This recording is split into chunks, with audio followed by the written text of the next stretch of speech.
Hi guys, I am Ayushi and welcome to law digest. इस video में हम cover करेंगे legal current affairs for the month of September. So here basically what we do is we cover all the important case laws pertaining to a particular month. And अगर आपको इससे पहले के भी जो भी केस लॉज इंपॉर्टेंट रहे हैं throughout the year, if you want to know about then you can check our playlist of legal current affairs where these all have been covered. Now, starting with the first case, here we are looking at the issue of right to contest an election. So, Supreme court ने Vishwanath Pratap Singh versus election commission of India के case में बोला है कि जो right to contest an election होता है, ये एक फंडामेंटल राइट नहीं है. This is only a right that is conferred by a statute. जैसे कि हम RPA, representation of peoples act की बात करते हैं. तो आप एक नॉमिनेशन में खड़े हो सकते हैं, इलेक्शन में खड़े हो सकते हैं. ये एक स्टैट्यूटरी राइट है, ना कि फंडामेंटल राइट. कॉन्स्टिट्यूशन में ऐसा नहीं बोला गया है कि आपके पास राइट टू कॉन्टेस्ट है to an election.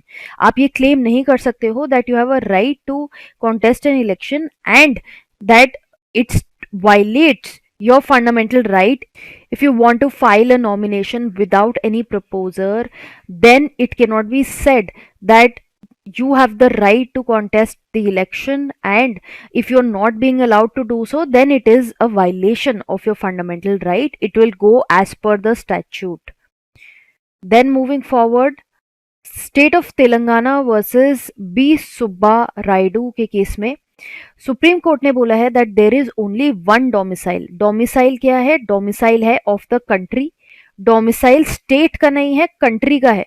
So if there is a state reorganization, किसी स्टेट का रीऑर्गेनाइजेशन है, so those laws cannot take away the right to reside and settle in any part of the country from the citizens. Citizens के पास तब भी ये right रहेगा to reside and settle in any part of the country.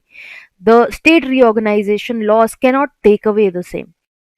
Then BCCI versus Cricket Association of Bihar.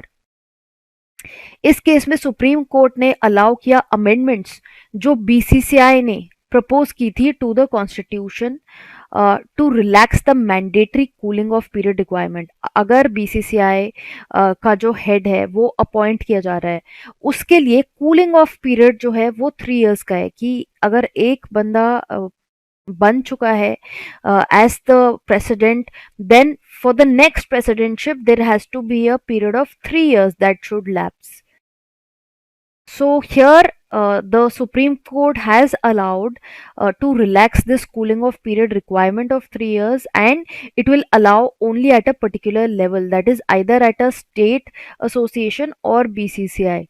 It will not bar a person from seeking election to BCCI immediately after serving 2 consecutive terms at the state level. ऐसा court का कहना है.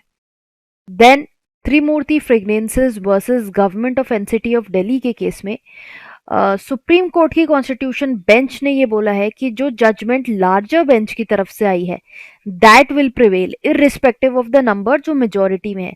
जैसे मान लीजिए कि एक 7 जज बेंच का जजमेंट है which is delivered by a 4:3 majority, and there is a 5 judge bench जिसमें 5 of the judges have given a unanimous decision. So you might feel कि ये 5 judges, यहाँ पे तो 4 ही judges हैं, but यहाँ पे 5 judges unanimously are giving this majority judgment, so this one should prevail.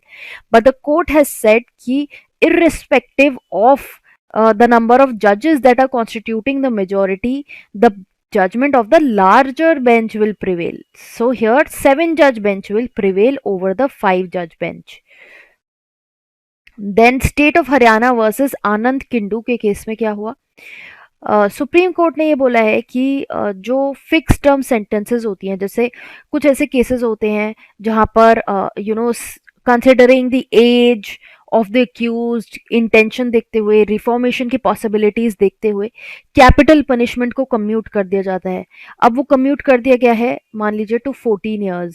So the court has said कि ये जो 14 years की फिक्स्ड ईयर की जजमेंट वो टर्म है, this can be awarded in appropriate cases ताकि एक बैलेंस स्ट्राइक हो सके between the victims plea of justice and rehabilitative justice. And ये जो फिक्स टर्म है, this can be done only by the high court और by the Supreme Court and not by the trial court. तो trial court ये fix term decide नहीं कर सकती है, हाई कोर्ट या सिर्फ सुप्रीम कोर्ट ऐसा कर सकते हैं।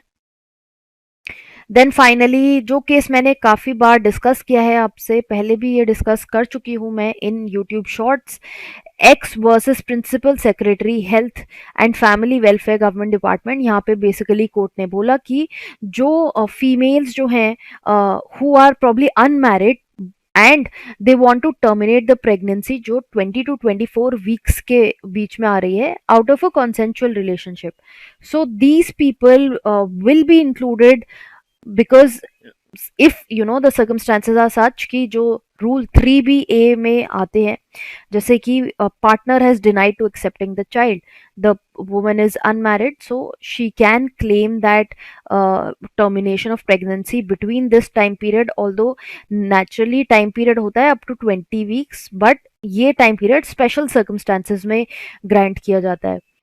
So the court has said that all women are entitled to safe and legal abortion, noting down 2021 में अमेंडमेंट आया था to the medical termination pregnancy act, जहां पर बोला गया था that it does not make a distinction between married and unmarried women. Basically the term partner was introduced and the court has said कि उस अमेंडमेंट के बाद से ये जो चाहे मैरिड वुमेन हो चाहे अनमैरिड हो, दोनों के लिए सेम सर्कमस्टांसेस ये सिचुएशन अप्लाई होगी। फर्दर कोर्ट ने मैरिटल रेप को only for the purposes of MTP act, do not confuse, because marital rape को लेके भी अभी तक जजमेंट पेंडिंग है। जो दिल्ली हाई कोर्ट का स्प्लिट वर्डिक्ट आया था जो सुप्रीम कोर्ट में अभी पेंडिंग है, तो उसको लेके अभी ऐसा कुछ डिक्लेरेशन नहीं आया है कोर्ट की तरफ से, बट यस मैरिटल रेप को medical termination of pregnancy act और रूल्स के अंडर भी डाला गया है। So females who are conceiving out of forced intercourse by the husband, then in that case also these people can seek for termination of pregnancy. इसी के साथ हमारा ये वीडियो खत्म होता है। कुछ 5-6 केसेस हमने इंपॉर्टेंट जो थे इस मंथ के वो डिस्कस करें। If you want further details about the cases that have come through in this month of September, then you can check our website www.lawdigest.in। वहाँ पर हम ऐसा कंटेंट आपके लिए डालते रहते हैं जहाँ पर ऐसी अपडेट्स आपको प्रोवाइड कराई जाती हैं। So you can check there for more and also keep following us our channel। Instagram पे भी हमें फॉलो करते रहें और बहुत इंपॉर्टेंट अपडेट्स, लीगल करियर से रिलेटेड इन्फॉर्मेशन, एंट्रेंस एग्जाम से लेके इन्फॉर्मेशन, ये सब चीज़ें आपको वहाँ पर मिलती रहेंगी।